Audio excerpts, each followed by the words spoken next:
नगीना में वर्दी पर उठे सवाल, थाना प्रभारी पर गंभीर आरोप। बिजनौर के नगीना क्षेत्र में एक मारपीट का मामला अब तूल पकड़ता जा रहा है। ये मामला अब पुलिस कार्रवाई, मेडिकल रिपोर्ट और मुकदमा दर्ज करने की प्रक्रिया को लेकर सवालों के घेरे में आ गया है।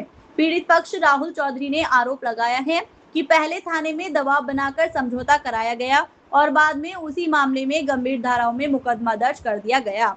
हालांकि इस संबंध में पुलिस की ओर से आधिकारिक बयान सामने आना अभी बाकी है। मेडिकल रिपोर्ट पर भी सवाल। पीड़ित पक्ष का दावा है कि मेडिकल रिपोर्ट में कथित घायल हरजिंद्र की चोटों को गंभीर बताया गया है, जिसमें सिर में चोट, हाथ की हड्डी टूटना और रीढ़ से जुड़ी समस्या का जिक्र है। लेकिन पीड़ित पक्ष का कहना है कि उनके पास एक सीसीटीवी वीडियो मौजूद है, जिसमें कथित घायल घटना के कुछ समय बाद सामान्य स्थिति में स्कूटी चलाते हुए दिखाई दे रहा है। इस वीडियो की स्वतंत्र पुष्टि अभी नहीं हो सकी है।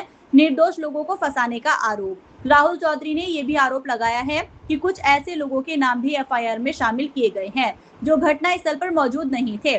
पीड़ित पक्ष के अनुसार कुछ आरोपी बताए गए लोग घटना के समय अलग अलग स्थानों पर मौजूद थे। हालांकि इन दावों की पुष्टि जांच के बाद ही हो सकेगी। दूसरे पक्ष पर भी लगाए आरोप। पीड़ित पक्ष ने यह भी आरोप लगाया है कि विरोधी पक्ष का व्यक्ति पहले भी आपराधिक मामलों में शामिल रहा है। इस दावे की भी आधिकारिक पुष्टि नहीं हुई है।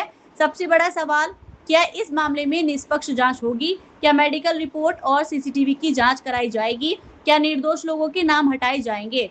पीड़ित राहुल चौधरी ने प्रदेश के मुख्यमंत्री योगी आदित्यनाथ से मामले की निष्पक्ष जांच कराने और संबंधित अधिकारियों पर कार्रवाई की मांग की है। अब देखना होगा कि जांच में क्या तथ्य सामने आते हैं, सच्चाई क्या है, ये जांच के बाद ही स्पष्ट हो पाएगा। मेरा नाम राहुल चौधरी, मैं हरगांव चंदन का निवासी हूँ।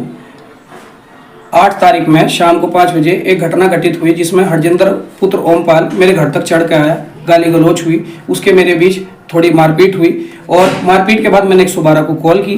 112 वहाँ मौके पर पहुंची और दोनों पार्टियों को जो है अब थाने ले जाया गया। थाने ले जाने के बाद मुझ पर दबाव बना गया, वहाँ जो है हमारा फैसला कराया गया। फैसला कराने के बाद हम लोग अपने अपने घर चले गए। 12 तारीख में जो है मेरे खिलाफ ये झूठा मुकदमा पंजीकृत कराया गया है। इसमें 126/2, 117/2, 110 और 351 धाराओं में मेरे ऊपर मुकदमा पंजीकृत है और जिसमें मेरा नाम भी है और मेरे पिताजी जो 70 साल की जिनकी एज है, जो स्टेंट पेशेंट है, उनका भी नाम है, जो खेत में मतलब कार्य कर रहे थे छोटा मोटा। और ये एक मेरे परिवार वाले हैं राजकुमार जी, ये होटल पर चाय पी रहे थे, इनके खिलाफ भी मुकदमा पंजीकृत है। और मुकदमा पंजीकृत करने में इन्होंने लिखा है कि भाई इसकी हड्डी टूट गई, इसकी डिस्क हट गई है और इसका सर फट गया है। और जिस आदमी की हड्डी टूट जाएगी, डिस्क हट जाएगी 5 बजे, तो 5:45 पे वो स्कूटी लेकर 50 किलो का कट्टा लेकर गांव के बीच में कैसे जा सकता है? ये आदमी पहले से ही कई मुकदमों में जो है सम्मिलित है, उस पर कई मुकदमे पहले से चल रहे हैं कई धाराओं में।